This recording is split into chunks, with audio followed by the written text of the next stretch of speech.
નમસ્કાર મિત્રો, વિડીયોમાં તમારું સ્વાગત છે। જી હા મિત્રો, અત્યારે હાલના સૌથી મોટા અને મહત્વના સમાચાર સામે આવી રહ્યા છે। તો મિત્રો, સમાચારમાં વાત કરીએ તો સુરત શહેરમાં કાચ ચીજ વસ્તુઓમાં ભેળસેળ કરતા ઇસમો સામે તંત્ર ગમે તેટલા કડક પગલાં ભરે, પરંતુ આ નકલીના સોદાગરો સુધરવાનું નામ નહીં લઈ રહ્યા। એક બાદ એક નકલી વસ્તુઓનો વેપારો ઝડપાયો છે। તાજેતરમાં સુરતમાંથી ફરી એકવાર શંકાસ્પદ અને નકલી ઘી ઝડપાવવામાં આવ્યું છે। આ મામલે પોલીસ દ્વારા સઘન તપાસ શરૂ કરવામાં આવી છે।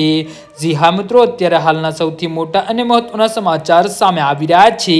સુરત શહેરના સંવેદનશીલ અને વ્યસ્ત ગણાતા વેડ રોડ વિસ્તારમાં આ મોટો પર્દાફાશ થયો છે। વેડ રોડ પર આવેલી જય યોગેશ્વર ડેરી નામની દુકાનમાં મોટા પાયે નકલી ઘીનું વેચાણ કરવામાં આવી રહ્યું હોવાની માહિતી મળી હતી।